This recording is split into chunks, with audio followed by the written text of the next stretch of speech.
Hello, everyone. Truth, logic, common sense, your gut feeling, and just a little psychoanalysis. And we are once again together, you and I. Okay, Jay could not shoot a pre-record on this. Chad Daybell's alibi of September 22nd and 23rd. I tried about 3 or 4 times, and then I realized that I wasn't going to be able to put everything together articulately without a live stream, because the Rays have helped me along and helped me be able to put things together in a concrete way. It's hard to explain, y'all, but as I sat here for the last, 2 hours, over and over again, trying to start off my pre-record, I realized that there was so much information, along with the sensitivity of this as it relates to J.J. Vallow, that I had to set a live stream. I apologize, but it's the only way that I can get this out, and I appreciate y'all being here on such short notice. You're going to understand why I had to do this live stream, because there's so much information that I've tried to put together, at least in the last 2 years.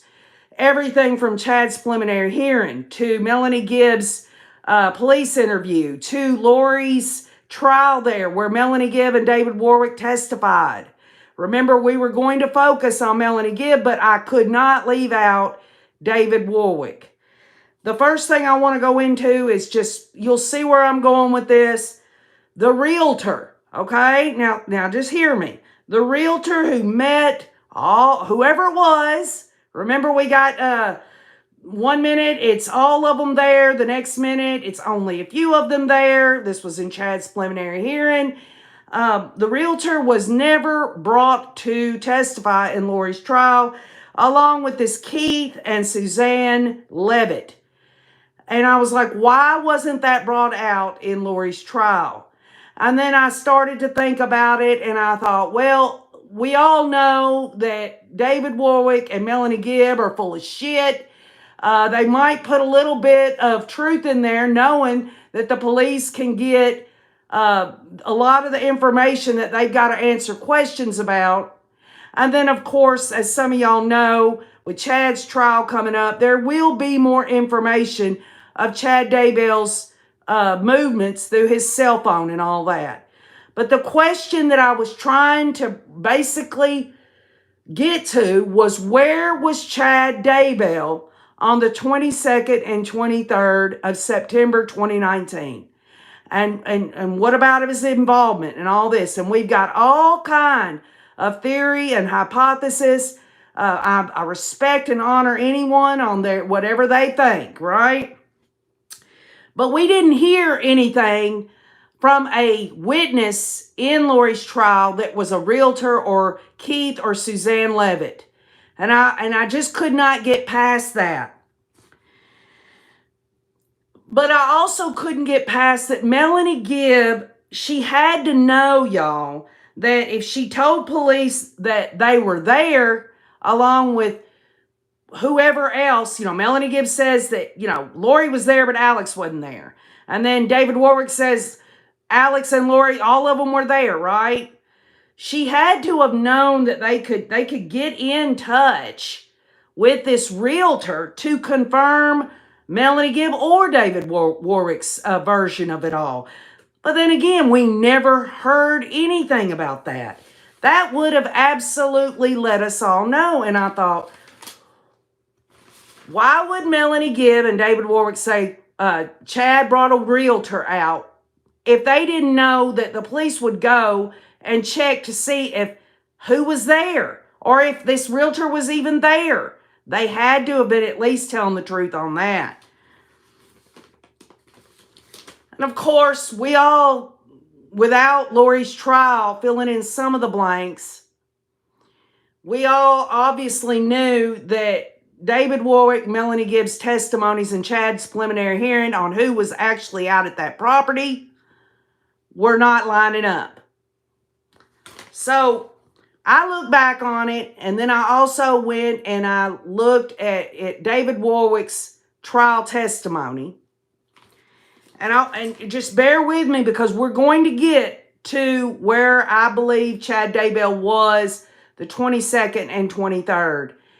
And why am I doing this? Well, because when Chad Daybell's trial comes up, if it does, if he doesn't strike some kind of life in prison plea deal there, I believe we're going to find out more about that because there's no way around it.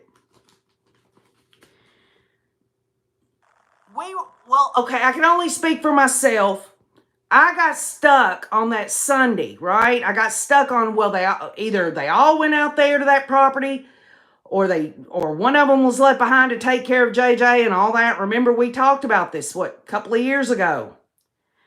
But in David Warwick's testimony at Lori's trial, he says that Chad wanted him to see 80 acres for sale near Chad's home.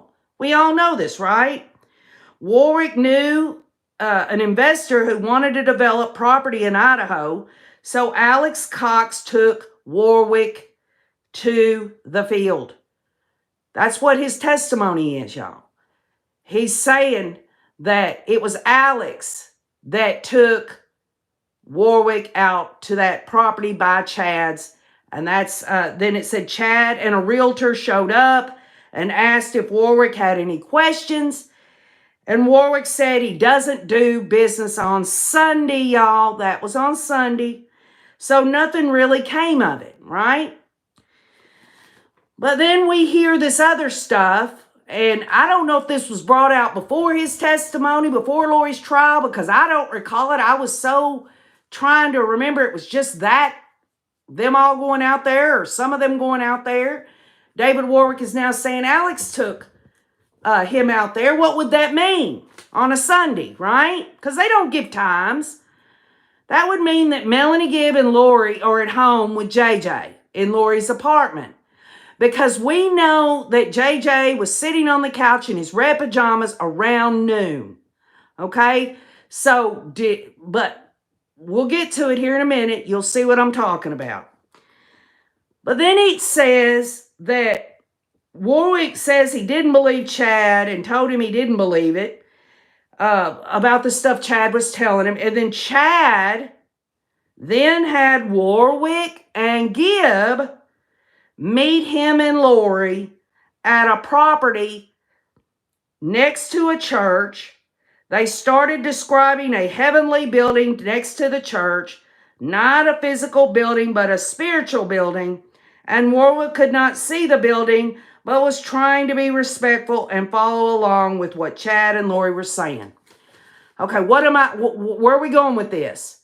So there were two outings, okay? Let's put aside who was there, but there were two outings. How long does it take to get there? How long were they there? Was the realtor there? Which outing there was Keith and Suzanne Levitt at? Were they at the first one when Alex took Warwick out, according to Warwick? Or was Keith and Suzanne Levitt over there when they had the invisible telestial or whatever church that you couldn't see but you had to envision? These are important questions. So, going from that, I thought, who in the hell am I going to believe? How can I have any confidence at all on any theory or hypothesis on what Chad Daybell was doing on the 22nd and 23rd? Because y'all know I threw out a general theory about JJ being murdered on the 22nd. I didn't think that it happened overnight. I thought it happened sometime after that picture was taken. And I thought, well, I cannot rely on David Warwick. I cannot rely on Melanie Gibb. And I even went so far as to say all that bullshit about the podcast and all that, that was all a crock of shit.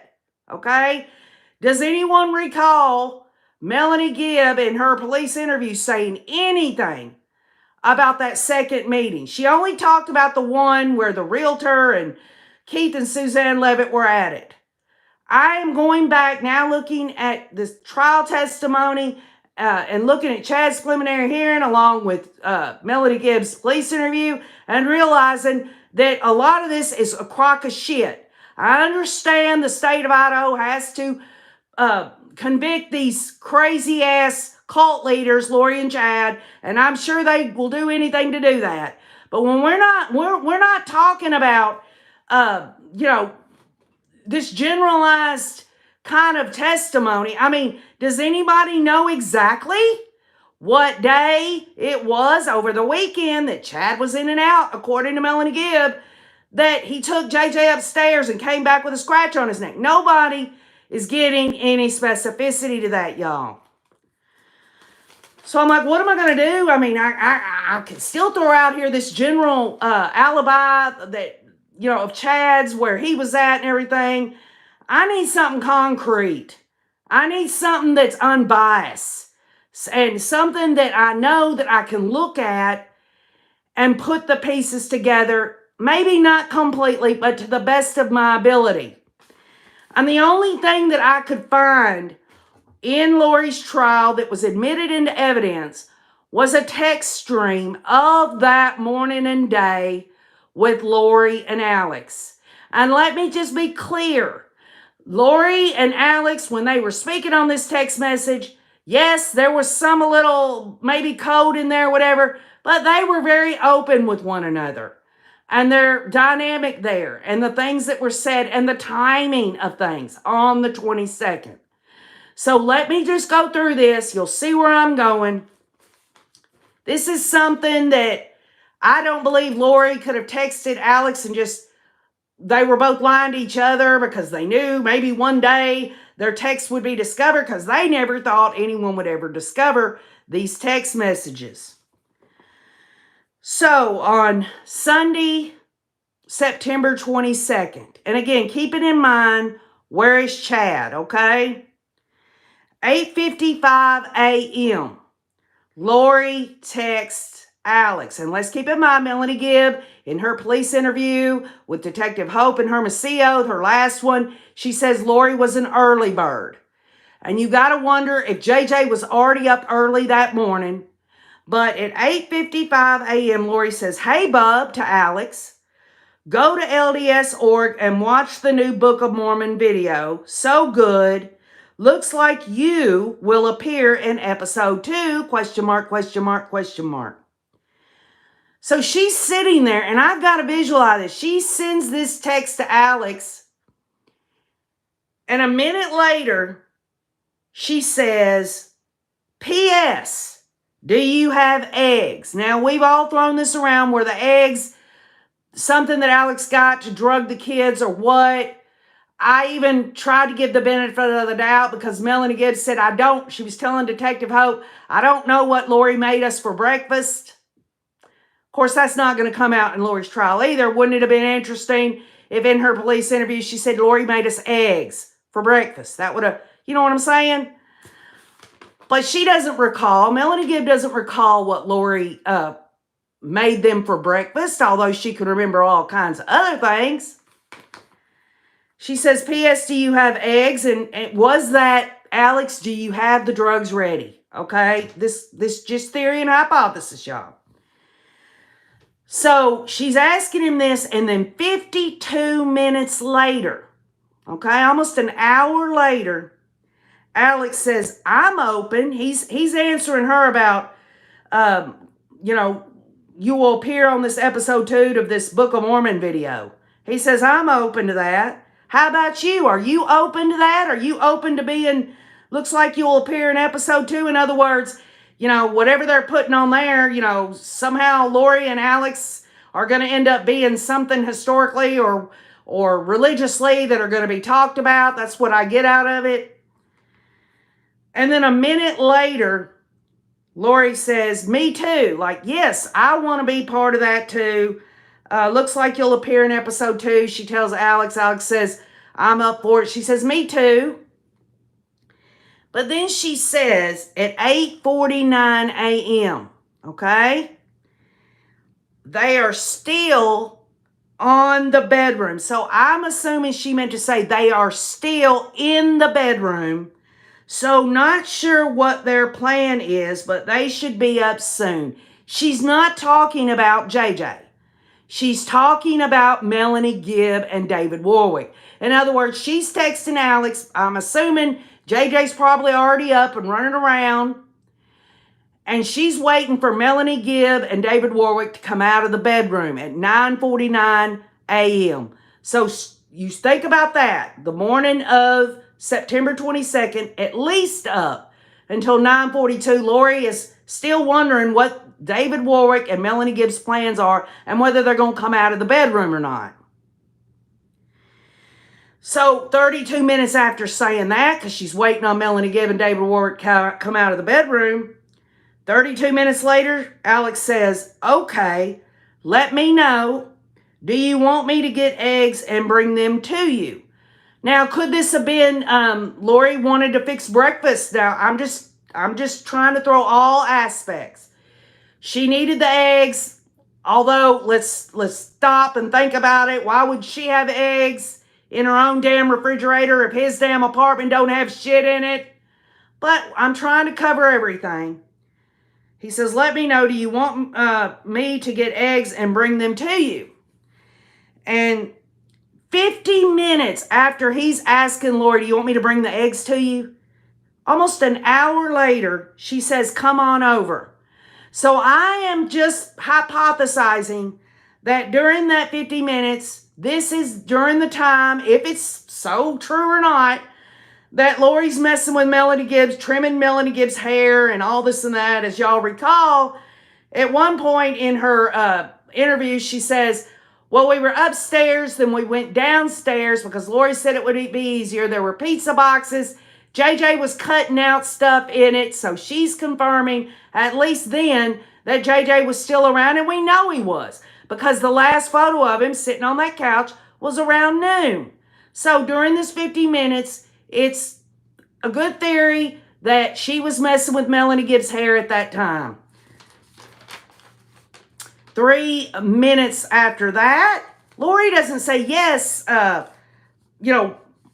bring me over the eggs, but she does say at 12:11, which is 50 minutes after Alex asked her, does she want the eggs, come on over. So that could infer that, yes, bring the eggs over.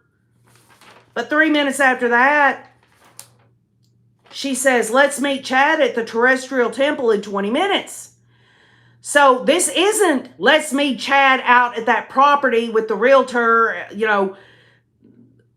where was Alex and David Warwick? Were they already out and about? Because Lori already said they haven't come out of their room yet. So Alex has not taken David Warwick out to see that property where he says, no, I don't do business on Sunday.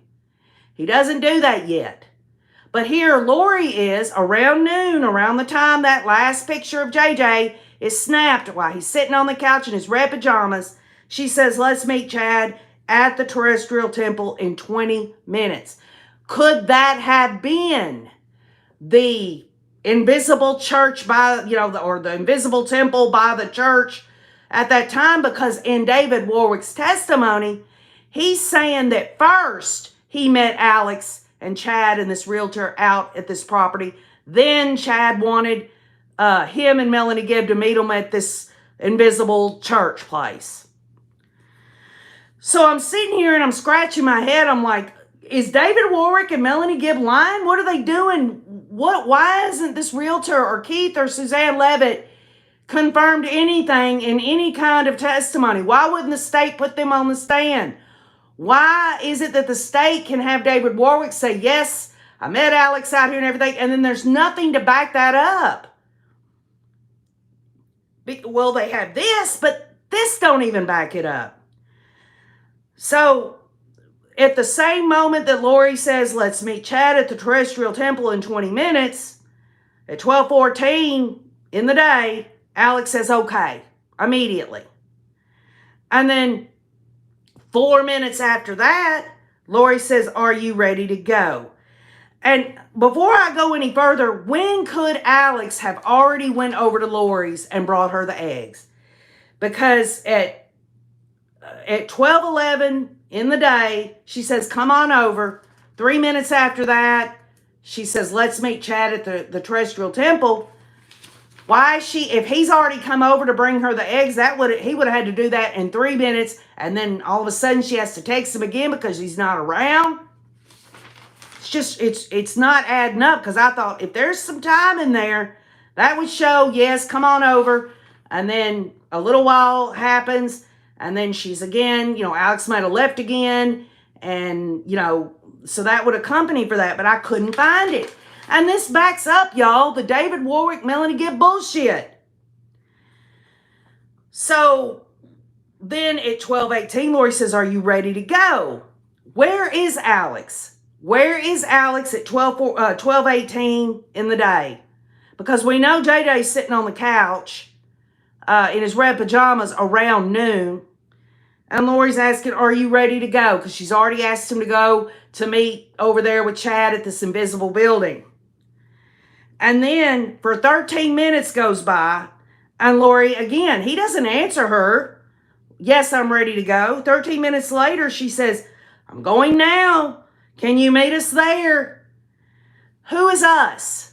Is this again Lori, Melanie Gibb, and David Warwick meeting Chad at the terrestrial crap there? Because Melanie Gibb did not have her own vehicle. She was either stuck riding with Lori or David Warwick. We know come Monday, she leaves with David Warwick in his vehicle. So we know Melanie Gibb didn't have a vehicle of her own.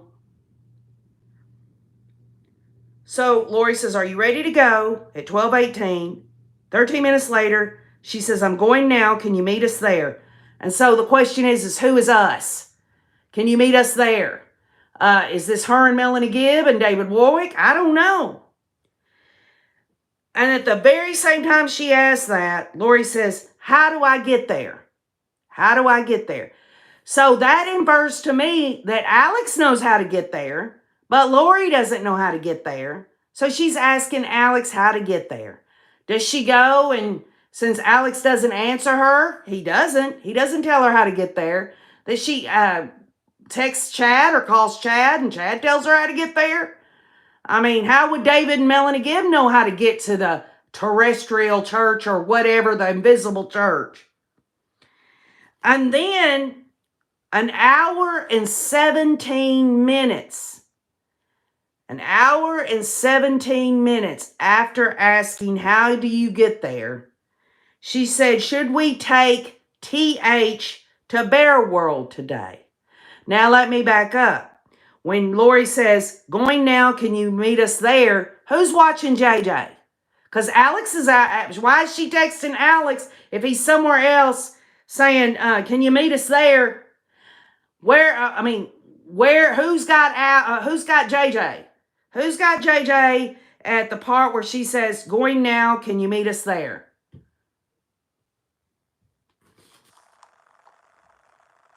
And then an hour and 17 minutes later, she said, should we take TH to Bear World today? And, you automatically would say Bear World. That's where JJ was September 14th. Remember the photograph of him sitting on the ride? Are we saying that Lori wants to take JJ to Bear World a second time? Or could it be that September 14th, when they took JJ to Bear World, that initially, maybe, this is theory, that was going to be the moment they were going to get rid of him, and for some reason it didn't happen. And so for her to say Bear World would mean, should we take TH to Bear World? In other words, is it time now to take him to Bear World? Because, last time on September 14th, we took him to Bear World and we were going to get rid of him then, but we didn't. This is theory. Or could it say, should we take them to Bear World today? Who's them? What, Melanie Gibb and David Warwick? She wasn't going to say, or maybe she could have meant David Warwick, Melanie Gibb, and JJ. Take them to Bear World. She wasn't going to take Alex to Bear World. She wasn't going to take Chad to Bear World. And again, y'all, her and Alex already took JJ to Bear World on the 14th. So this had to be code. This had to be, are we going to do this now? Are we going to do this? I mean, I see nothing other, when she says Bear World, that it's attached to whatever she's talking about JJ. So keeping all this in mind and keeping up with David Warwick's testimony that there were two things that they went to do. Number one, David Warwick says he met Alex out and said at that property with Chad and this realtor that we've never heard from. We've never heard of Keith and Suzanne Levitt saying which one it was. I mean, for all we know, Keith and Suzanne Levitt were the ones that met them over there at the invisible bullshit, right? Then from there, which was at 1:47 p.m., at the same time that she's asking, should we take whoever or whatever to Bear World, which I think it was JJ, and I don't think they wanted to take him to the actual Bear World. She says, are you still there? Are you still there? She's not saying, are you still there? As, hey, Alex, why aren't you answering me? She's saying, are you still where? Basically, does this mean that at this time, are you still there means that Alex is still out there with David Warwick and Chad and this realtor, where David Warwick says, I don't do business on Sunday? 30 minutes after that, Lori says, are you coming home? And again, this has to, whether you want to believe that JJ was drugged all day or whatever, the bottom line is that Lori was at least in the vicinity at this time, are you coming home, around JJ. Whether JJ was left over at Alex's apartment all drugged up or whether he was at home. Again, where is Melanie Gibb? You would think Melanie Gibb would be with David Warwick. David Warwick's testimony says, we met them at the terrestrial church. Who all was at the terrestrial church? Well, according to David Warwick and Lori's trial, Alex was not there this time. It was Lori, Chad, Melanie Gibb, and David Warwick. Doesn't say anything about a realtor being at this invisible church or that Keith or Suzanne Levitt were there. And then Lori, again, 50 minutes after that, just puts question marks like, are you still there? She's still asking the question. And then 3 hours and 21 minutes after that, she says, are you ever coming back? So she knows Alex is not in his apartment to say something like that. She is saying, are you coming home? Are you ever coming back? Alex is off somewhere. Whether Alex is with Chad, Alex is wherever he's at, you have to ask the question, where's Melanie Gibb and David Warwick when Lori's texting this to Alex? And finally, what was it? A minute later, after saying, are you ever coming back? Alex says, yes, just waiting on Carissa for a fresh sealing. And I am like, who the hell is Carissa? And what is a fresh sealing? I mean, what is this all about?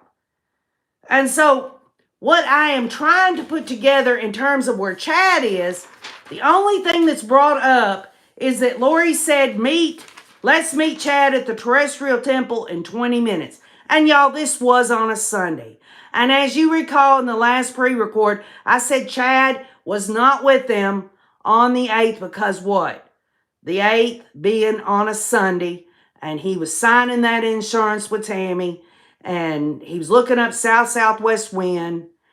But on this Sunday, he was able to get away to meet these people on actually on the 80 acres of property near his house, and he was able to be out to go over there and blow smoke out his ass about, can you visualize it? It's a kingdom temple right here. You got to kind of visualize it.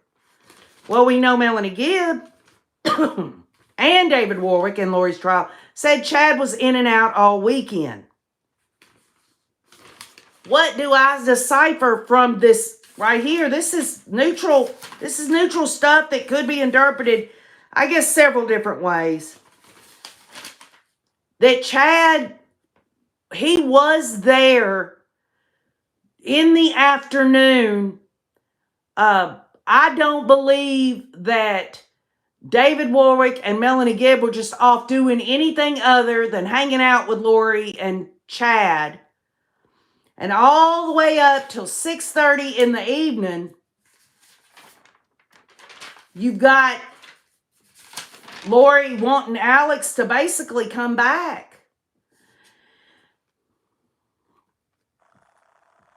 So I went further in this. And this is, again, why I couldn't do this in a pre-record. Because I'm trying, y'all, to visualize the timeline in hours and minutes.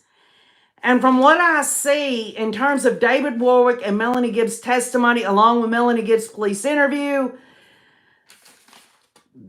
I just don't see, knowing that JJ was on the couch at noontime, it's always, it's like it's on the tip of my tongue, y'all. But when Lori says 1:47 p.m., should we take TH to Bear World today? If his picture was where he was sitting on the couch was around noon, and then over an hour, almost 2 hours later, she's asking that question, it's so hard, y'all. It's so hard to put this together. That's why I need you.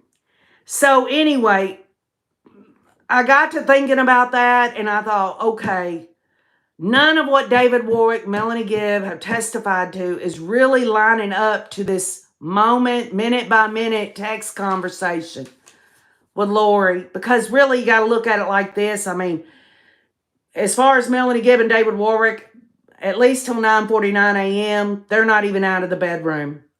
And then by 12, Lori's telling Alex to come over after discussing eggs with him.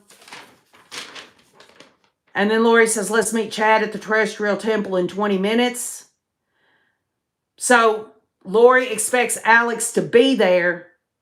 And then David Warwick testifies that him and Melanie Gibb had to meet Chad and Lori over at this invisible thing. So all of them were there, at least at that second spot. So where is JJ? He is probably drugged. Does that have anything to do with Chad Daybell and what he's doing? No. This is Alex and Lori. This is them doing all this at this time.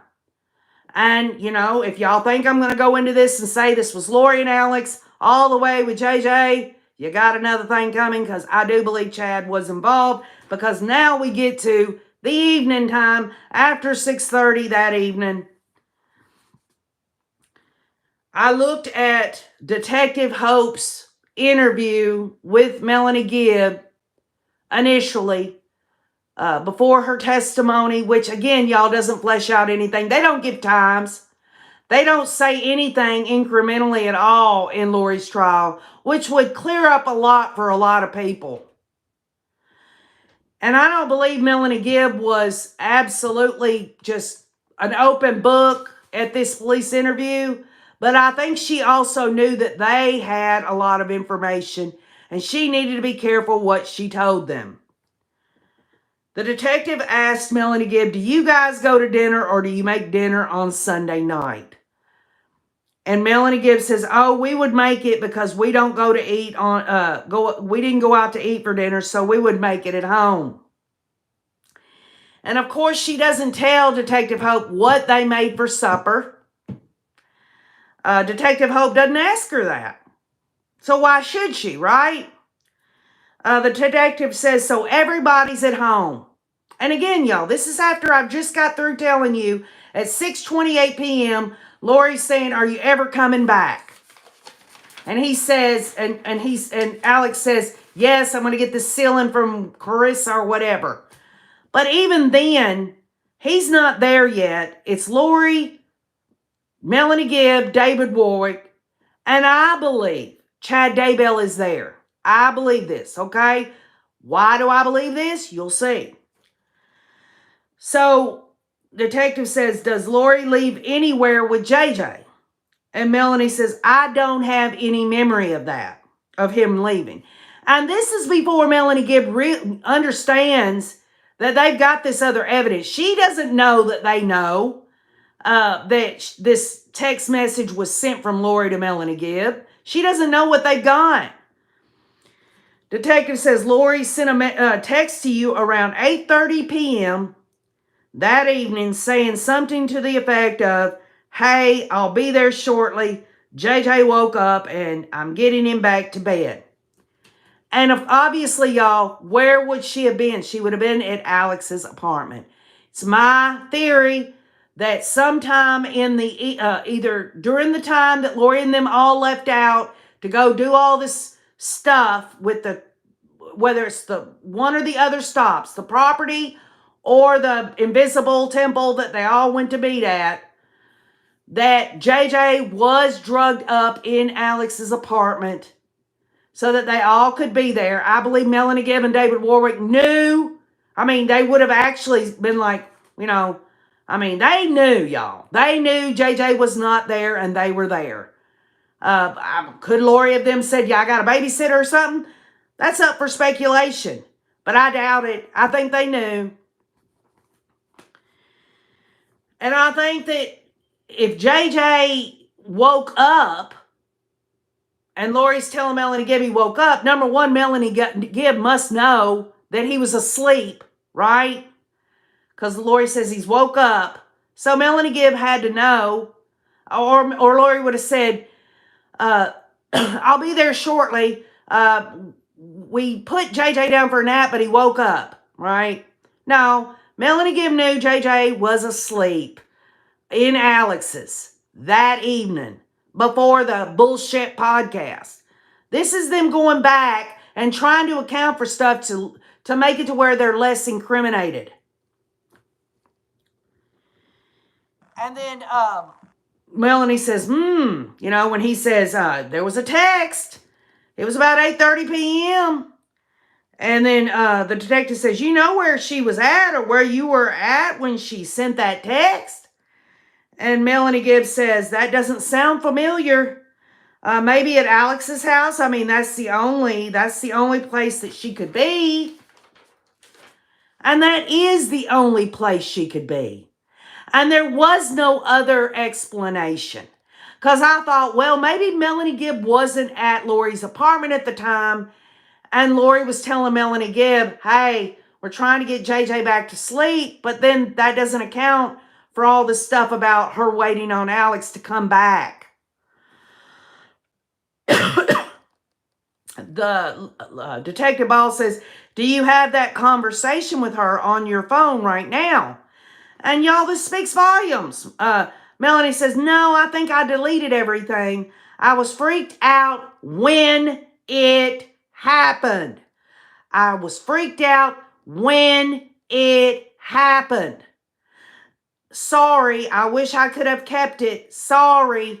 So in my view, and I read between the lines, that Melanie Gibb knows that by the time Lori is telling her that we got to get JJ back to sleep, she understands that that's going to be the point of no return at 8:30 at nighttime. And make no mistake, y'all, Chad Daybell was absolutely there. If you'll listen to Melanie Gibbs' interview with the police there, the last one, she talks about, well, she remembers Chad being in the kitchen with David Warwick at some point.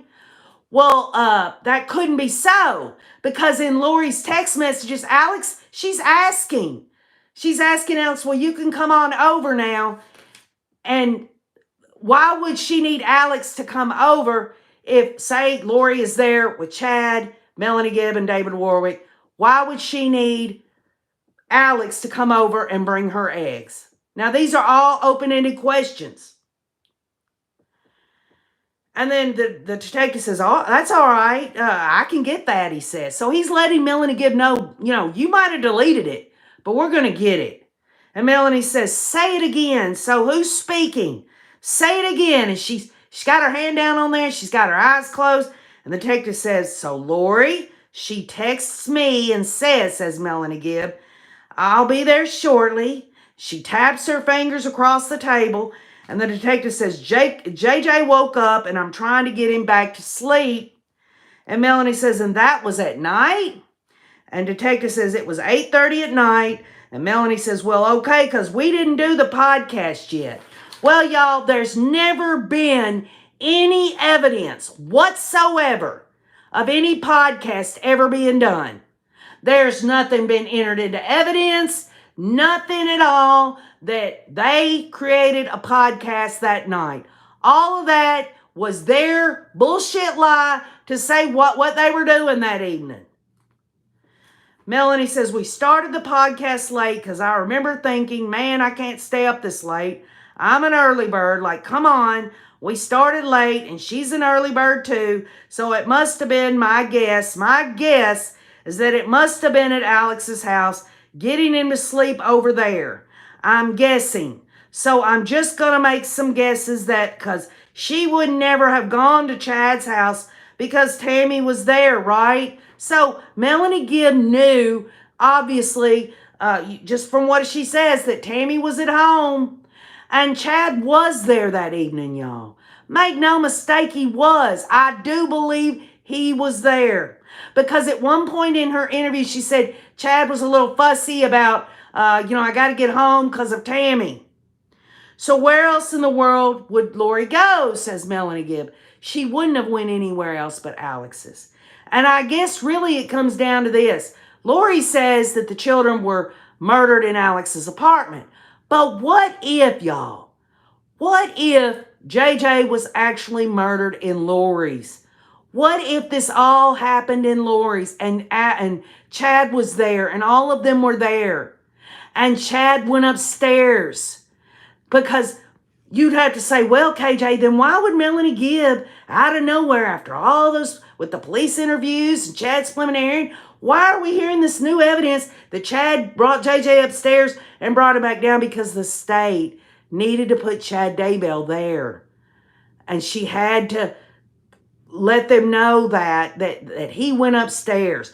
I believe Chad Daybell and I believe Lori and Alex went upstairs and did what they did to JJ there. And I believe Melanie Gibb and David Warwick knew it. Because let's just be clear. When Melanie talks about, I jiggled the knob, or I might have not, and I was like, I don't want to wake nobody up. But yet she comes back again and says she texted Chad and Lori. Why would she do that? I mean, if she's saying earlier that Tammy was at home that evening, so why would she do that? Because she knew Chad was there.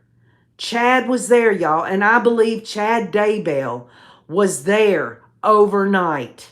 That's what I believe. I believe he was there overnight. And Melanie Gibb and David Warwick could not tell anybody that. Because it would implicate them. Especially knowing what they had said before at the police interviews and along with the preliminary hearing. That's what I think.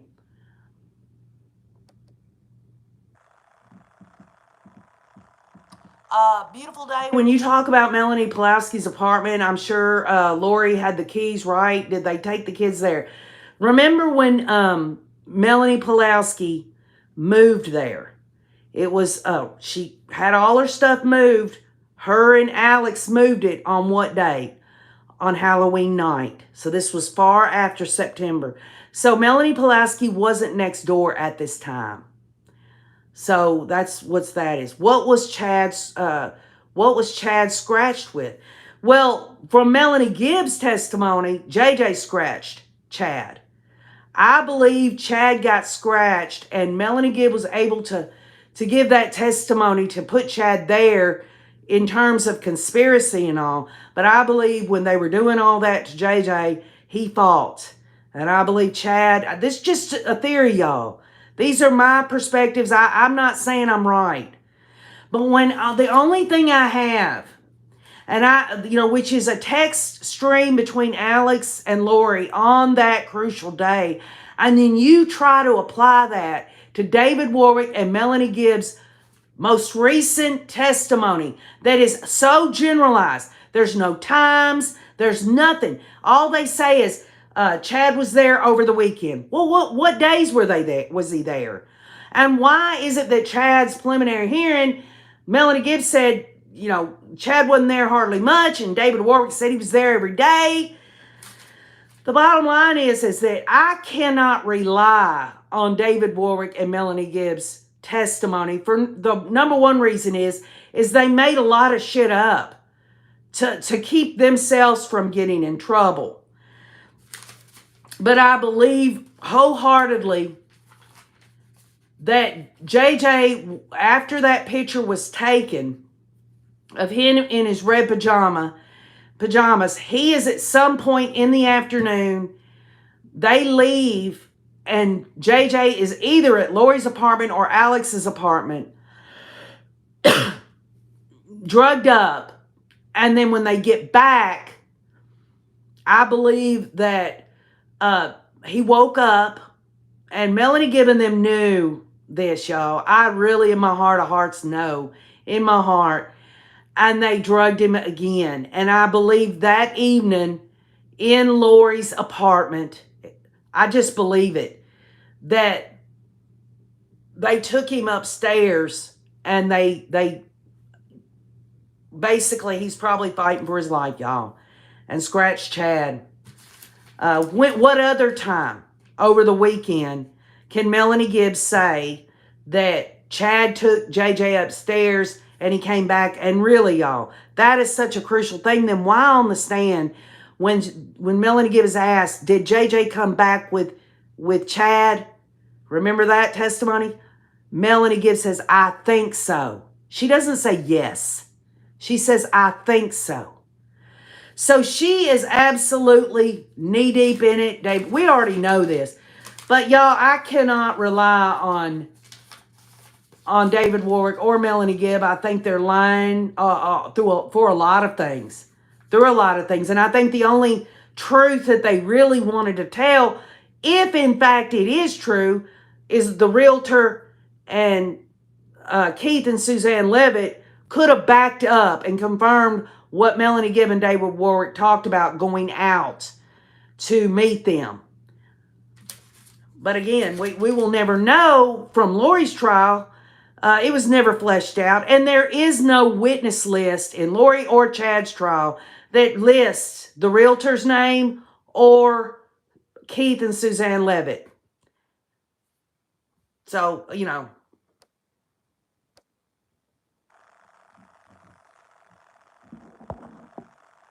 don't you think they're going to bring in Chen's phone data in the trial to show Chad's whereabouts and involvement? Yes, Robinette Bannister.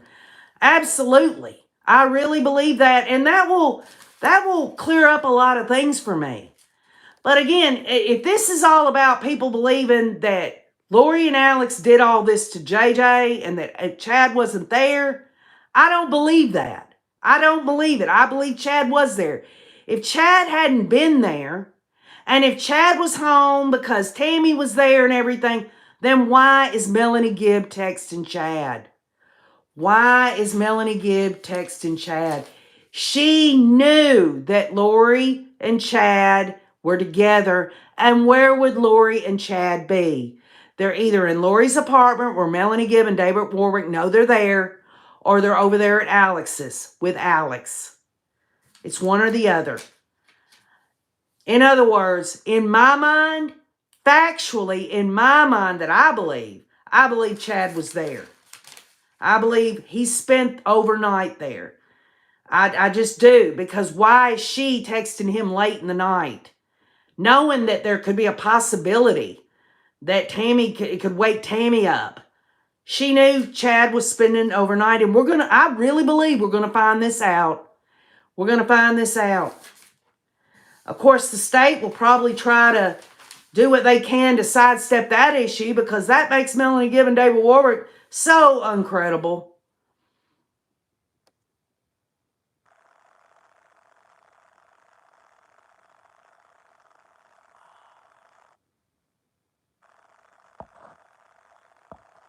eggs are Klonopin, not Xanax. Not sure who asked that, says Mary Sadler. Yes, Norma Guerrera. And the reason there are so inconsistencies, so many of them, is because David Warwick and Melanie Gibb are lying so bad.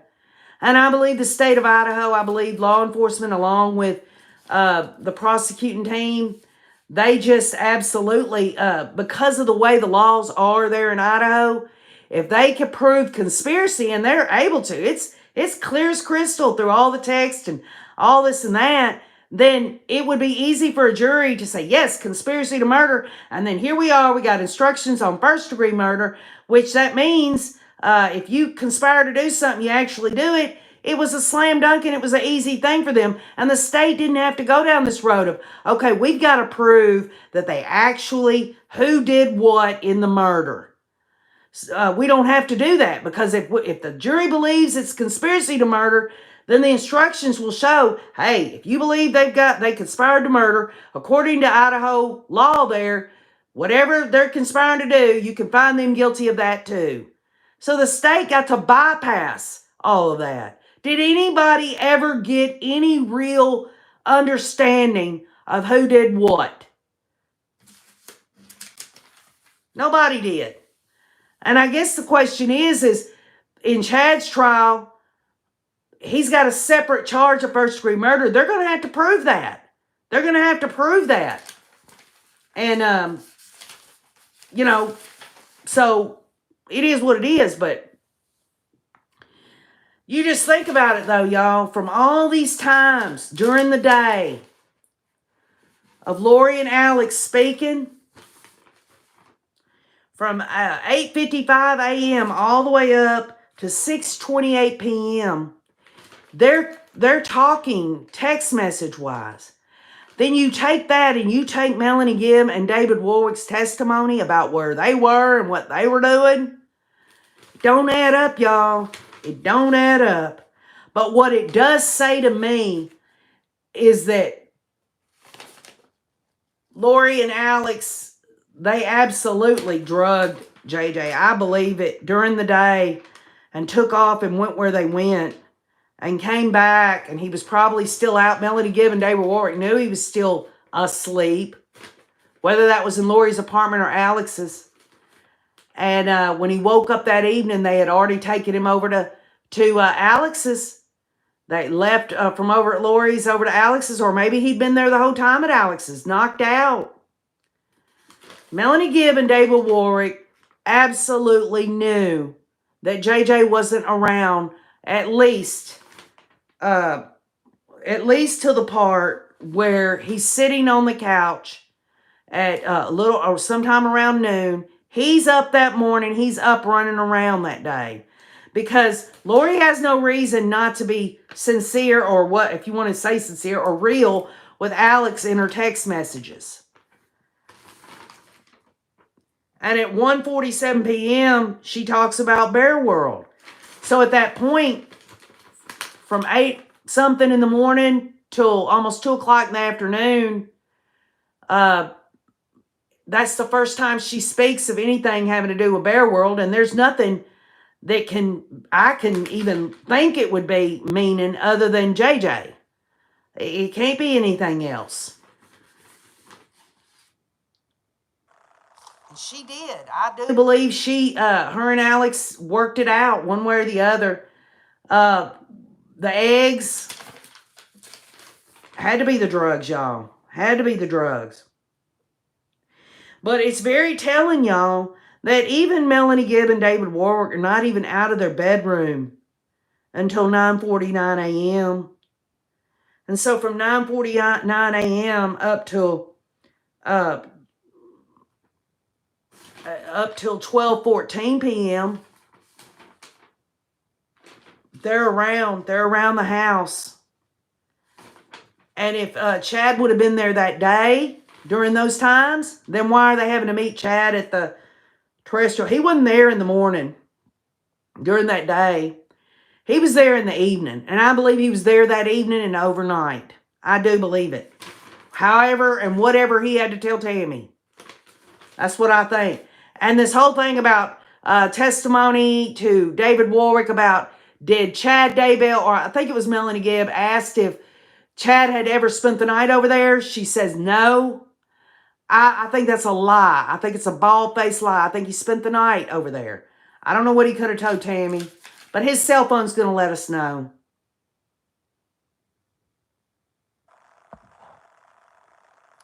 That whole circle knows what went down. I believe it, Bella Italia. I do. Did they confiscate burners from anyone other than Lolo? They may lose info, says Beach Bum. I know that when they did a search warrant on Chad's property, the residence, the first time, I think they took a bunch of burner phones. It was brought out in the overt acts and the charging documents of Lori and Chad that one of the overt acts was Alex and Chad had burner phones. And let me just say this. When we're talking about Melanie Gibb and David Warwick got up the next morning and they, asked where JJ was because David Warwick wanted to give him a blessing. Well, why would Melanie Gibb the night before need Chad and Lori to give David Warwick a blessing if he knows how to give himself a blessing or anything of that sort? Why would they have to do that? Because they had to account for why. Why did Melanie Gibb send Chad Daybell that message late in the night? That's why they made up the dream shit. None of that happened. The podcast didn't happen. The dream didn't happen. They had to account for what the law enforcement's evidence had. And the law enforcement confronts Melanie Gibb about this whole thing about we're trying to get JJ back to sleep. Well, Melanie Gibb was absolutely, she wouldn't have been at Alex's. She wouldn't have been anywhere else. She would have been at Lori's, so Lori had to have been at Alex's. Or, you couldn't say, Melanie Gibb couldn't get a text from Lori while she's upstairs saying, we'll be back here shortly. We're getting JJ to sleep. So that doesn't make any sense. It means JJ was not at Lori's apartment when she sent that text, we'll be home shortly, getting JJ back to sleep. I'm sure that JJ was drugged and left at Alex's. There is no other explanation for why he's asleep. And how can she get JJ back to sleep if he's woke up, but then later on, if he's asleep over, they're getting him back to sleep over to Alex's, then why take him from Alex's back over to Lori's after the podcast, and JJ's laying on Alex's shoulder, and Alex takes him upstairs. But by the way, David Warwick says JJ was wearing shorts and a t-shirt. Was he found in that clandestine grave in a t-shirt and shorts? No, you'd have to believe that Alex went upstairs with JJ on his shoulder with a shirt and shorts and brought him into Lori's room and woke him up to put his pajamas on. Does anybody think that Alex Cox would have wanted to wake JJ up to put his pajamas on? Because if they woke him up being autistic, he might go and want to stay up for the next few hours. No, once he's asleep, they want to keep him asleep. So what I am saying is the last time they saw JJ Vallow was in the red pajamas. He stayed in his red pajamas from that picture on the couch until he was drugged. They kept him asleep. They went out and done their stupid invisible temple shit. They came back. He was over at Alex's apartment, knocked out. Lori and Alex went over there. Melanie Gibb was at David Warwick was over at Lori's, or could have went over to Alex's for all we know. If they're going to lie about that, they're going to lie about everything else. For all we know, they could have all been over at Alex's doing some crazy ass, let's get rid of the zombie crap. For all we know. And Chad was there because Melanie Gibb, why would she keep Chad safe or not letting anyone know that Chad was there when she says for sure in her police interview that Chad Daybell was there because he had to get back with Tammy. But she doesn't say what time that is. But she does say he was in the kitchen with David Warwick. Well, I'll tell you what, y'all. Chad Daybell was there. Chad Daybell took an active role in it. I believe Lori, Alex, Melanie Gibb, and David Warwick, they all knew. And they knew that by that time, that evening, after, you know, all of them settled in for whatever they were doing to JJ, I believe Lori, Chad, and Alex perhaps was over at Alex's apartment. And Lori says, we're getting him to sleep. I think that Melanie Gibb and them knew that JJ had been drugged. I do. And I believe that when they realized that JJ was dead and that Lori, Alex, and Chad did what they did, they had to come up with something. Oh, I believe Melanie Gibb absolutely knew that JJ... Melanie Gibb absolutely already knew Tylee was gone. Tylee'd been murdered. If she knew that, and I believe she did, why couldn't she think something happened to JJ? They had to say the next morning that that David Warwick asked about JJ, that David Warwick wanted to give JJ a blessing. Because then the question would be, oh, y'all not even going to ask where JJ's at?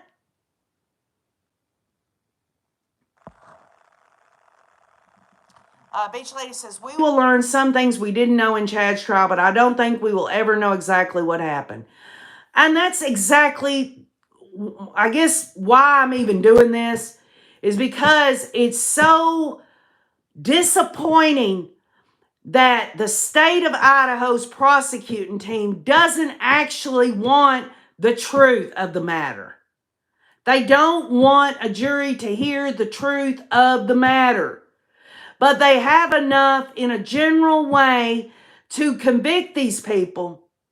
But people, especially victims' family members, they want to know.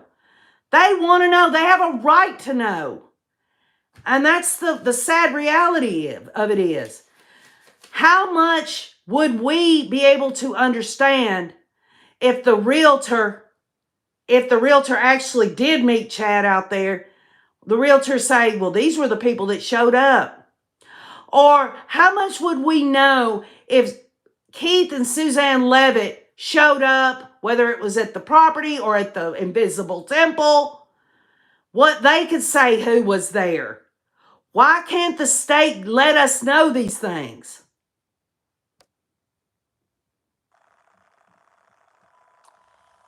They use those apartments as B&Bs for that bunch. Yes. Thank you, Marvin. Again, y'all, a theory and hypothesis, all I could do was look at something I knew was neutral because I can't rely on Melanie Gibb and David Warwick.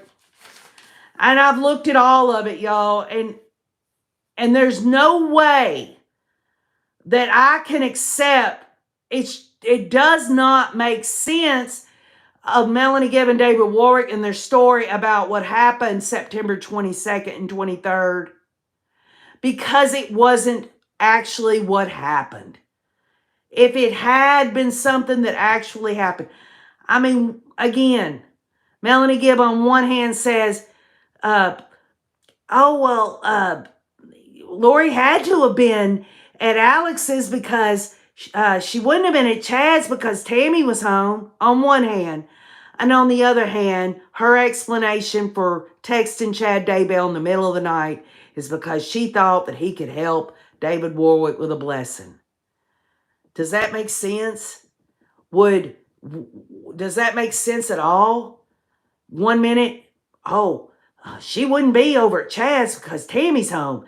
But on the other hand, it's okay for her to call a married man, Melanie Gibb, in the middle of the night and ask for a blessing. And at the same time, she's at, Lori. Where's Lori?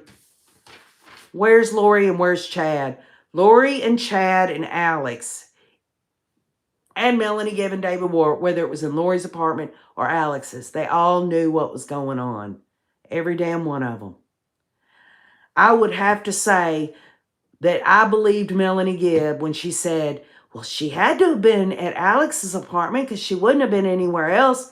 Do I want to believe that? Or do I want to believe it if Melanie Gibb was to say, you know what, you got this text message that says, Lori says, we'll be back shortly, getting JJ back to sleep. I knew this. I knew that JJ wasn't with me and David Warwick. So I can't say anything other than that it was at Alex's.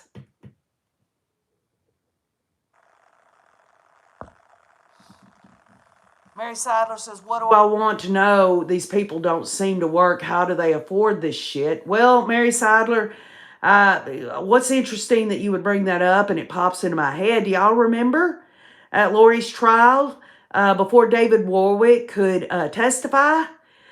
He had watched 45 minutes of his wife Melanie Gibbs' testimony in Lori's trial, and they were trying to see if he could qualify to testify. 45 minutes of her testimony. He's sitting there being asked by the state and Archie, what all do you know? He says, I watched 45 minutes of my wife's testimony, just, not because I want to know what she said, because I just was worried about her and everything. And yes, I did click on all these articles about, my wife and everything that had to do with this case. And the judge allows him to go ahead and testify. But yet they won't let Melanie Pulaski testify because she's looked at a little bit of her ex-husband Brandon Boudreaux's testimony in Lori's trial. Again, doesn't make sense. I mean, some would say, well, David Warwick already had testified at the grand jury. He already testified at Chad's preliminary hearing and knew what that was. Maybe that's why the judge allowed him to testify. But this goes, what I'm trying to say, Mary Sadler, is when it comes to work, Archie said, well, how did you know that your wife, after she testified, went back home? And David Warwick says, well, I know she had to have gone home because she had to work. Where does Melanie Gibb work? God forbid anybody hire that damn creepy ass woman.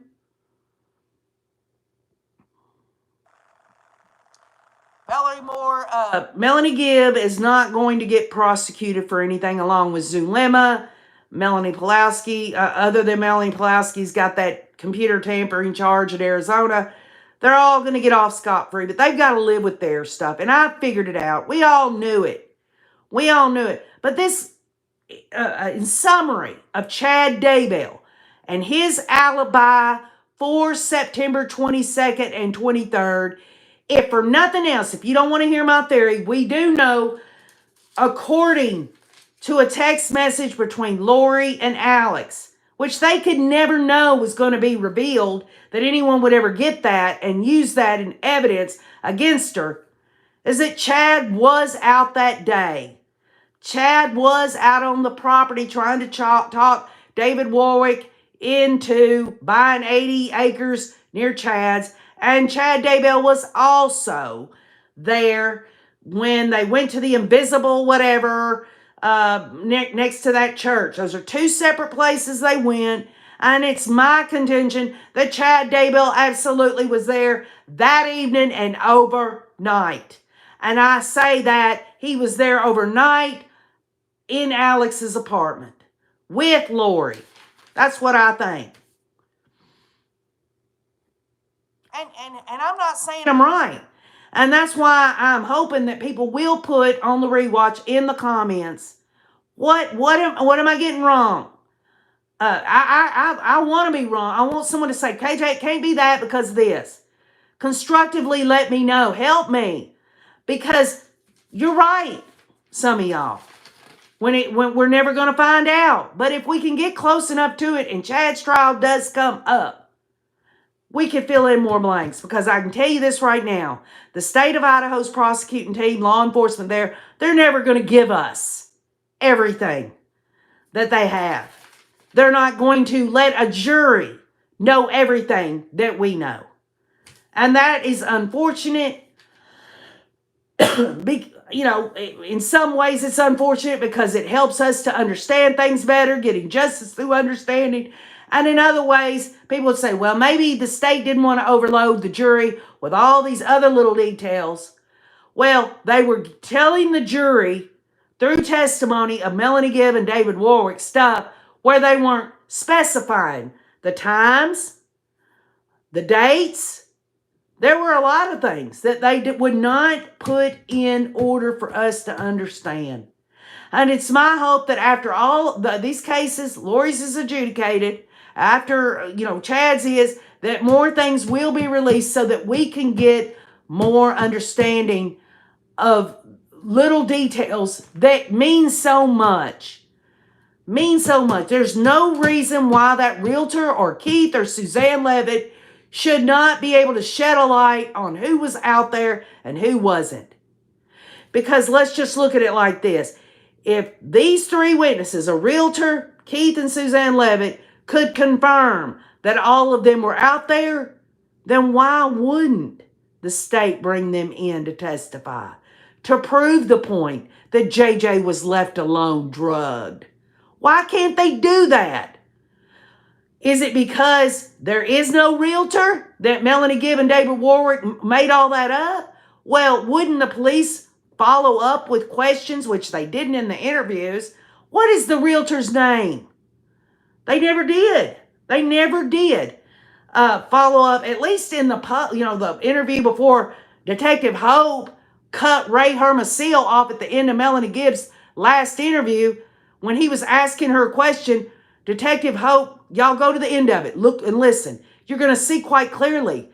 Detective Hope wanted to cut that recording off so that they could talk to Melanie Gibb further. To get her ready. Get her ready to be a state's witness. And it didn't matter if she was one of the perpetrators, in my view.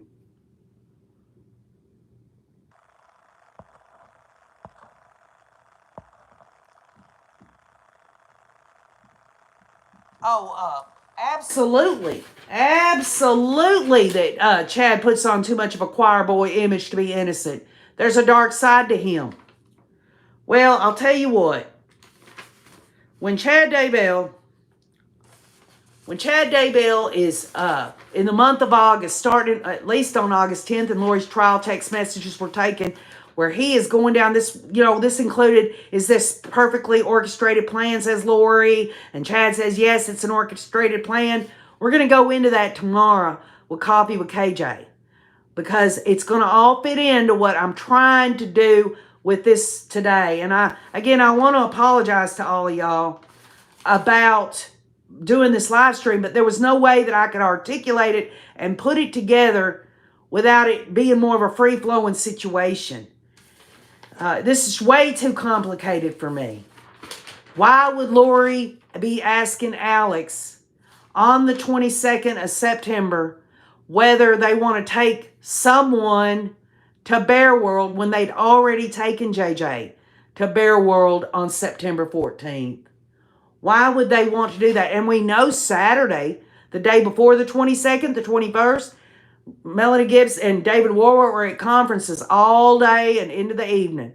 And even if they wasn't, the crucial days are the 22nd and 23rd, because we see that picture of JJ on the couch in his pajamas. Pure and simple. And none of those, the texts back and forth between Alex and Lori talks about, hey, let's meet Chad at the terrestrial, whatever. Melanie Gibbs going to watch JJ. Or there's not any talk about who's going to watch JJ while they do all this stuff. And at one point, Lori actually is like, where are you? Are you coming back? Are you ever coming back? Why is she so concerned about where Alex is? Could it be that she's stuck there with JJ's drugged up body and she needs Alex to come back?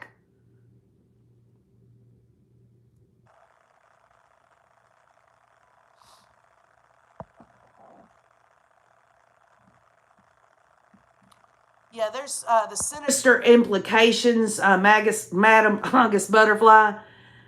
Again, you have to believe Melanie Gibb and David Warwick And if you wanted to do that, I challenge anyone to take any of the evidence that was in Lori's trial besides their testimony, i.e. Alex and Lori the morning of, and tell me all that fits together, along with Melanie Gibbs' explanations of the evening of the 22nd. None of it fits together. None at all. And the reason it doesn't fit together is because they're liars. They are liars. Took him over to the empty townhouse, says Mary Seidler. Very well could have been Mary Seidler. But I will say this, I guarantee you Chad Daybell was around. And the state needed Melanie Gibb to say that on the stand, not only to prove the conspiracy against Lori in her trial, she had to. And she never said it before, y'all. She had never said that. She never said it in the preliminary hearing of Chad. She never said it in her police interviews, but just magically, Chad has taken JJ upstairs and comes back. She doesn't say yes 100%. She says, I believe so, about JJ coming back down with Chad. Well, why would Chad take him upstairs and then JJ's back down? Why couldn't Chad do whatever he needed to do? If JJ's acting up down there, why does he have to take him upstairs? And why does Chad got a scratch on his neck? I'll tell you right now, I believe Chad Daybell did get into some kind of altercation with JJ, along with Lori and Alex, trying to do what they did to JJ, to put that bag over his head, do all the things they did. Chad did get a scratch. And it's been brought out. So I wanted to, that is Chad's, it's my effort here, y'all, of September 22nd, 23rd. It's my hope you will let me know some things that I've gotten wrong or that you can add to. We're going to move on to Brandon Boudreaux and Chad's alibi on that. Tomorrow we're going to, Coffee with KJ, we are going to discuss the month before September in August. And trust me, that month before, Lori's in Idaho, has everything to do with Chad Daybell's alibi and all of that. It all intertwines. I'll see y'all in the morning. Get your coffee cups ready. I love you all. Thank y'all for being here and keep on looking.